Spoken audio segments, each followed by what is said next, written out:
Hi everyone, welcome to EduVoice, the podcast that opens doors to global education. I'm your host Ria Qureshi, and today we have a special episode focused on one of the most critical steps in studying abroad, the visa regulations. And this episode we're thrilled to have Mr. Srikanth Reddy, director from Volant Overseas with us, an organization dedicated to guiding students through this complex journey. Hi Srikanth, we're really happy to have you here. Hello, Ria. Thank you, Ria. I'm excited to be here and to share our journey. Very happy to be here.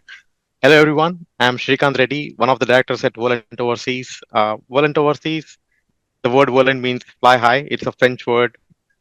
It's a French word because our parent company was established in Montreal, Canada, Valor Inc., which means to be worth of. Uh, Volant and Valor, they were founded in 2016, 2018. So Volant helps Valor in with back office and international students and also Indian education, helping students with the Indian education and foreign educations. Me and other colleagues, Mr. Vasdeva and Mr. Pradeep, we three uh, all together came and founded this organization back in 2016 in Canada. We three met in 2009 for the first time in Canada.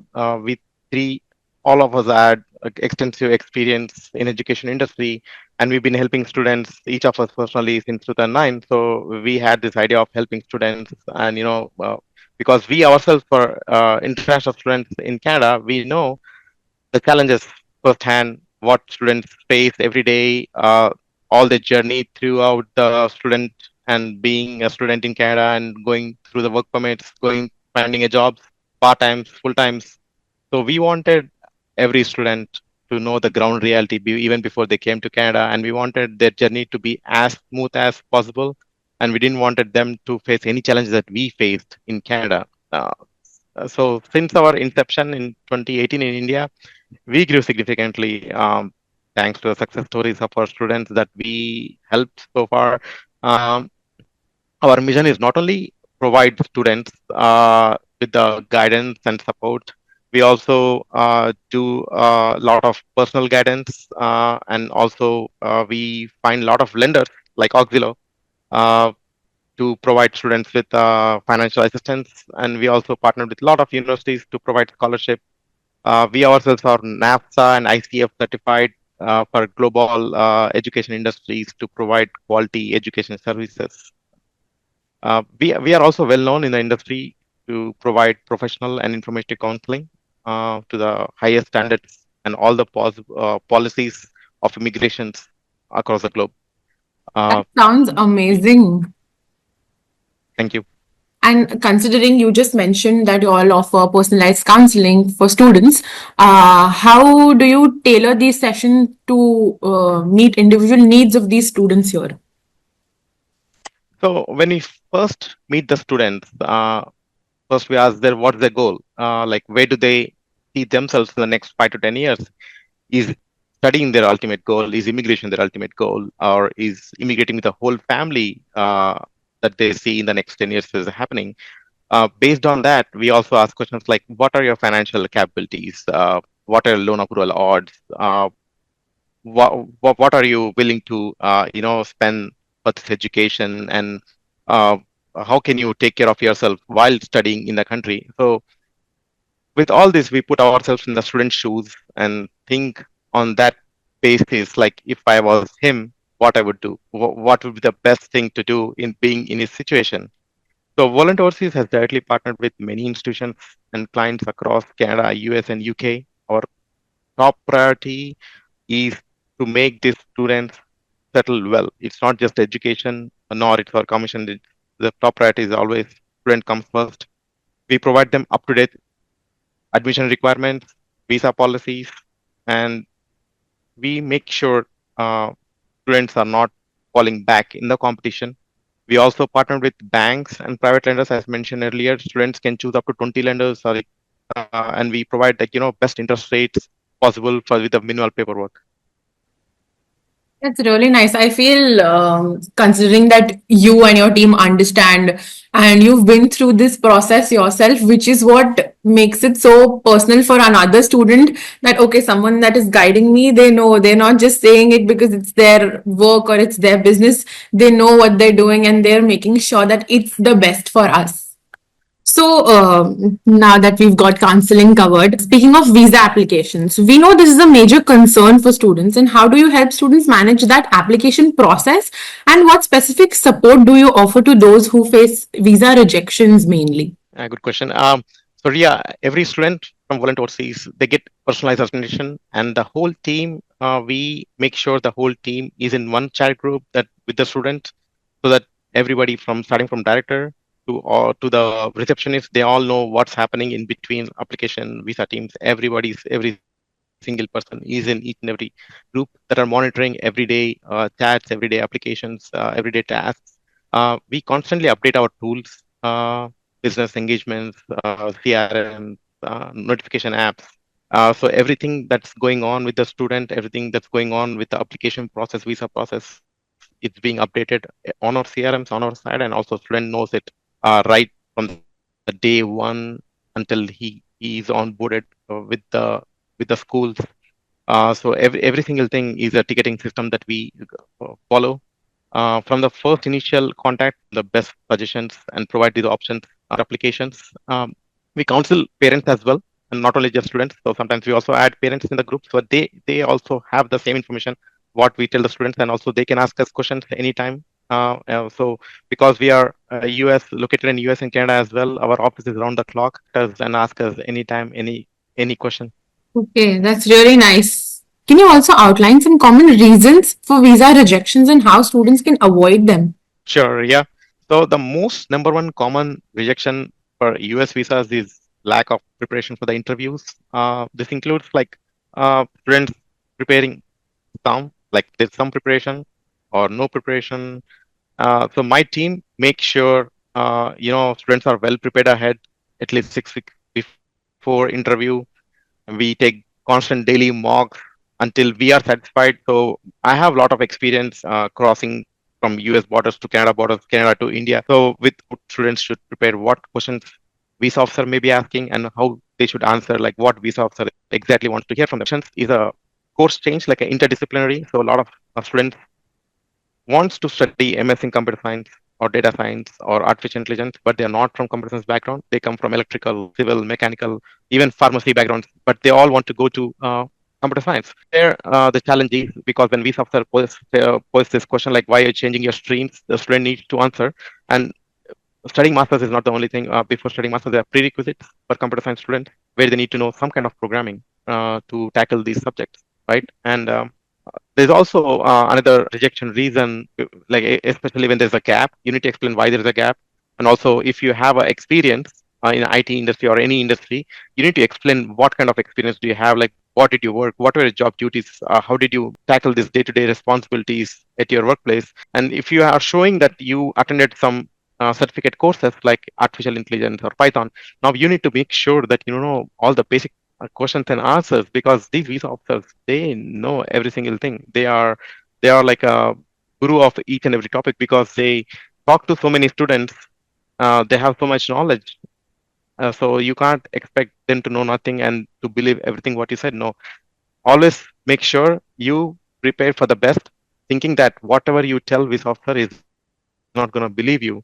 So make sure there are no loose ends. And also yeah, so every single time you prepare, make sure that every answer has no loose ends. So it's like there's a criminal investigation. You're being questioned right now with all the cross questioning. Yeah. So yeah, that's how you prepare for the visa. Okay. Even I didn't realize that, there would be technical questions that would be asked in these situations, like the things as specific to coding. And while I understood that students are asked about their job experience or their previous education or basic things, but I didn't realize they would be so technical about it. Some people have knowledge about it because they use a lot of tools at work, and also they speak to thousands of students every day. Of So course. they develop their own kind of knowledge, and some visa officers, they go to an extent where they do a search, like if the candidate is saying true? Is it true? Or and also these visa officers are not just somebody just sitting at the computer desk. No, they have extensive experience in reading your mind, your body language, because they've served many countries in war zones. They investigated, interrogated many criminals and people that they came across in their. So they can really, understand you, your body language, even before you speak, start saying anything. That's nice. And now let's dive deeper into this. We'll talk about F1 visa for the US and how can students best prepare for an F1 interview and what are the common mistakes then they should avoid? Yeah, so as I mentioned, my past experience in immigration interviews and border crossings, I designed a foolproof method for students to prepare when it covers like topics like, how to dress properly, what should be your body language, how your sentence formation should be, like not to use negative keywords, and when should you start prepare, how should you start prepare, what tools you should be using to frame your sentences. So the visa guide is available on internet for free. You can go to Google site. You will get the link automatically. If not, you can go to www.link.nk. There are multiple things to consider while preparing for the visa. The first thing is to start prepare at least 6 to 8 weeks before I-20. Uh, in your hand, you can still prepare because you know which college you'll be choosing, right? So you need to make your own answers. Uh, Make use of AI tools, generative AI tools like ChatGPT to explain your case. Like put up a question like, I come from this background, I'm willing to study this subject. How should I answer this visa of the question? So like that, you can frame your sentences, pick nice word sentences that you can really answer. And once you're prepared, once you go there, greet the officer. The first and foremost, you have to greet the officer once you come into contact. Once you greet the officer now is very enthusiastic to speak to you. If you don't greet, they're not in a mood to talk to you. So the first impression is the best impression, right? So make sure you don't use any negative keywords like COVID or something happened in your family that affected your education. Don't use those keywords. And also make sure there are no one word answers for any questions like yes or no. If the answer is yes, continue the answer. Like, why did you choose your answer? Yes, I studied this subject, or yes, I want to study this subject because. And please continue explaining. So all these tips and tricks you will find in the visa guide. So again, go to the Google, just type link tree space visa guide. You will have all the answers for your question. I think a lot of the things are similar to what happens in an IELTS interview as well. So you then also told that you have to greet your whoever is the test taker at that point. You have to greet them, and you have to avoid any negative terms and no one word replies. And you have to elaborate. You don't just have to say I like it. You have to elaborate and talk about it. So I think it's very similar in that sense, but I feel it's still more technical and in depth for an F1.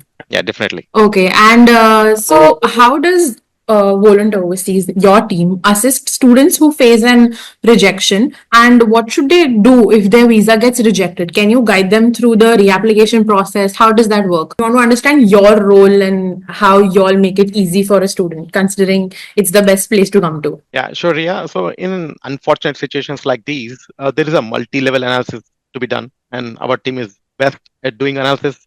That's where we come from. Our background is like business analysis, IT analysis. So after the analysis, especially when it comes to US, we interview students again, like to check how did they prepare and what exactly they answered, what was the exact questions, and based on that, if there is something to be corrected, like changing the universities, if the visa officer thought that the university may not be right, we change the university. If the course may not be right, we change the course. If the financials were not right, if the documentation was, we do those corrections and we do a reattempt. If nothing can be changed, everything was perfect, but student, there was some problem with the preparation or some problem with the documentation, and student cannot continue. We suggest students to go to a different destination, and there are other best destinations, not just US. We have a lot of other destinations to go study, settle there. We understand like what visa of the focus is, especially when looking at an application. So when we prepare student or when we do this analysis, we think from a visa officer's perspective, like what may have triggered for the visa officer rejection. So based on this, if it's an interdisciplinary course, we get student actual course that they, that's in line with their stream that they're currently studying.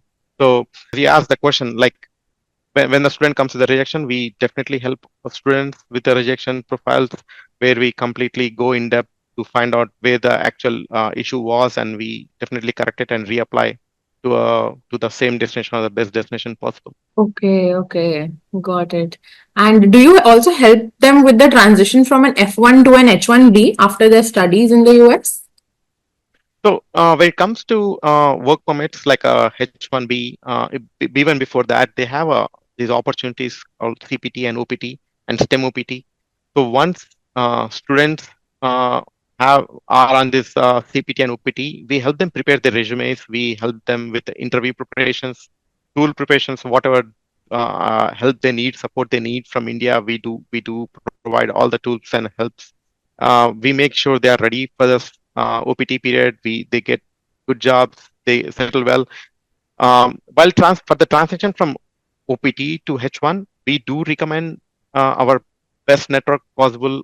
We have a lot of co-partners and trusted companies that do sponsor H1B visas.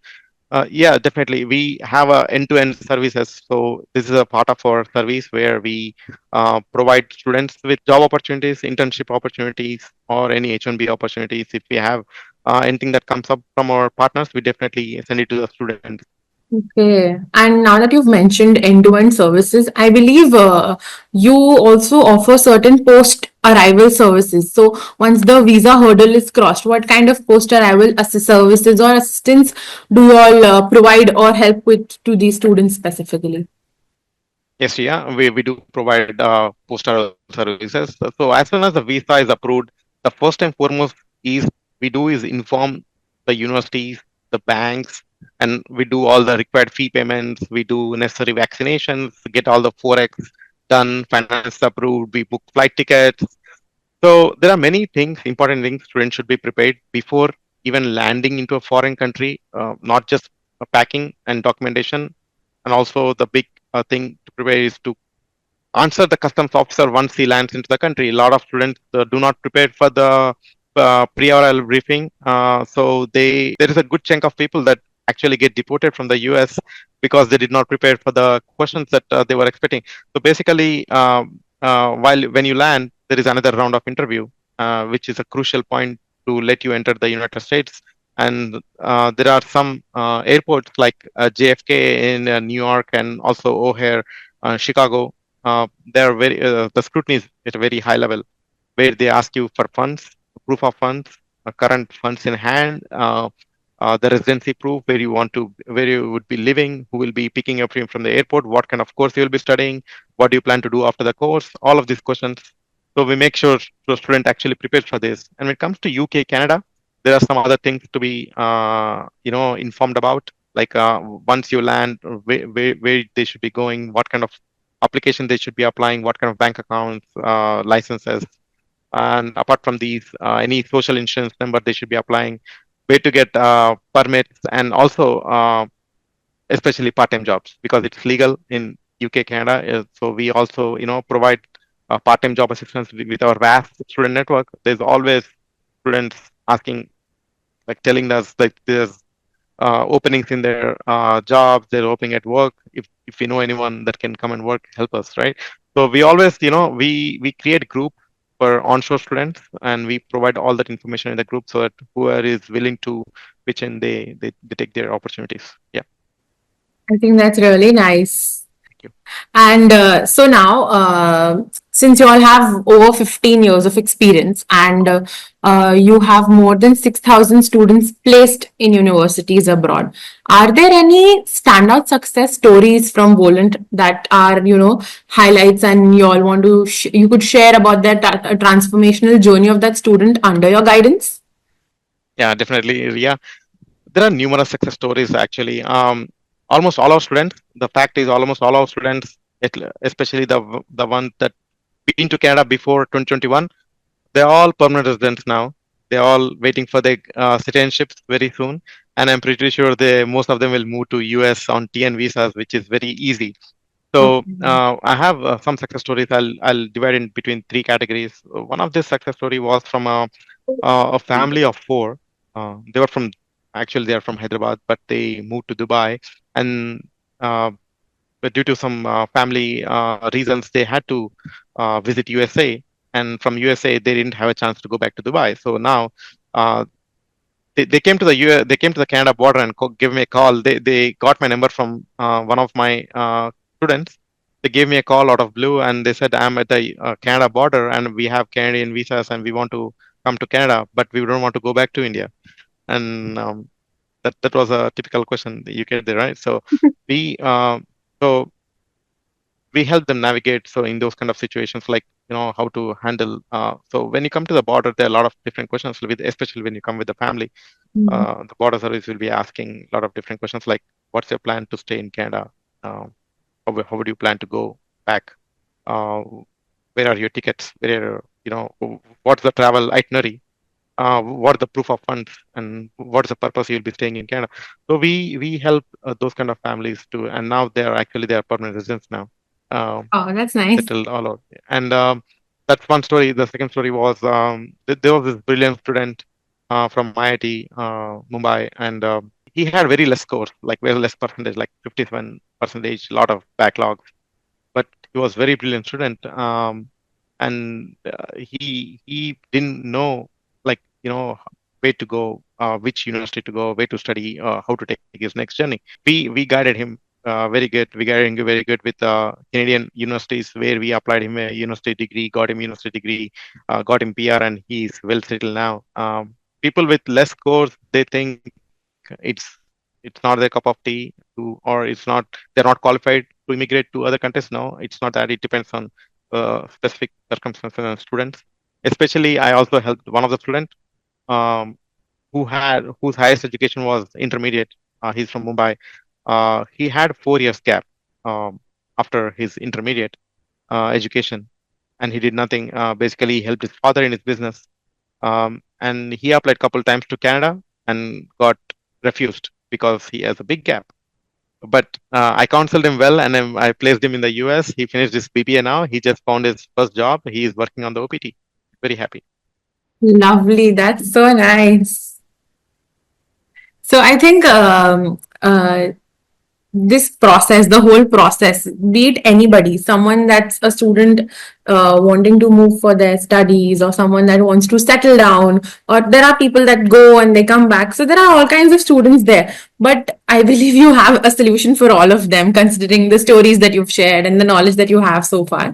So among all of this, are there any common misconceptions that you would like to highlight here? Yeah, with my experience and observation, there are few misconceptions, especially when it comes to education and immigration. So the number one most common misconception is people thinking pursuing a master's in USA gets you a good job in USA, which is not true actually.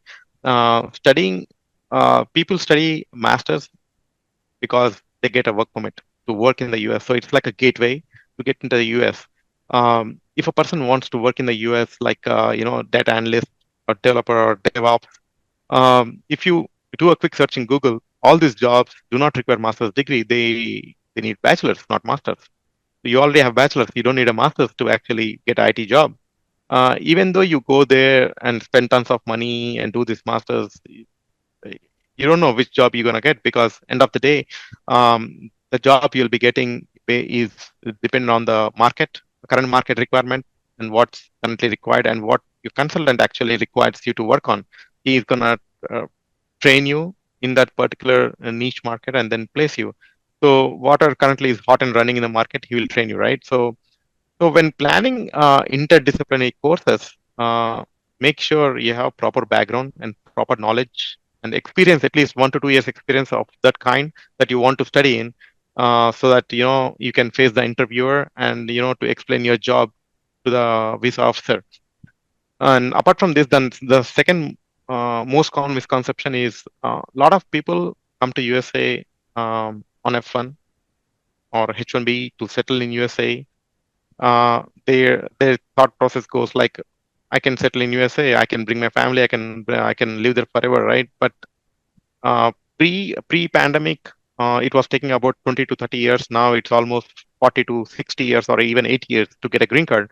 So what if I told you that's the slowest way to get immigrated to US? There are other good ways which where you can immigrate in the United States within 5 to 7 years. Or suppose if you come to Canada to study masters, you get your provincial nominee program like a PR in within 1 year of your graduation. So there are provincial nominee programs in Ontario where they give you a PR as soon as you graduate. With 3 years in the country, you get citizenship. That's 4 years total. So once you get your citizenship, you can now apply for any job in the US. You don't need a sponsorship. With the offer letter, you can go to any border of the US Canada and get a TN visa, Trade Treaty of North America visa, to work in the United States unconditionally. As long as you have a job, you stay in the United States. So, and there are no restrictions. You can buy homes, you can have bank accounts, you can do everything and anything that a citizen would do. So I would suggest anybody that's willing to relocate or move to US, first consider Canada, because it's a way fastest way to move to the US. The key to the US actually. Okay. I didn't realize that. I wasn't aware of these things. So it's new information to me too. Mhm. So that's nice. I think we've come to an end of this episode. And so I believe it's not just education that a student should focus on, while it might be a crucial part of their journey, of their life. It's also upskilling and going out there and learning more and trying to get hands-on experience of things when it comes to their career. And I believe you also guide them with that, and you've been there with them. Thank you so much for sharing your insights, Srikanth. And it's been a pleasure having you on the show. For our listeners who are watching, who want more information, you can find it in the description below. I will make sure to add everything there. Thank you, Ria. Thank you for having us. It was pleasure sharing our experience, insights with your audience. Every time I come across a student, I go back 20 years and see myself like I see where I was 20 years ago, and Volant Overseas, serving for Volant Overseas, working for Valor Inc. makes us happy, brings us the joy and all the memories that the struggles as an international student we had, um, all the challenges we face makes us, really much more stronger and gives us the inspiration to help students again. Yeah. Thank you, Ria. Thank you so much. Lovely having you here. So that's it for today's video. Thank you so much for watching, and do not forget to like, share and subscribe to our channel. Until next time, this is Ria Qureshi from Auxilo.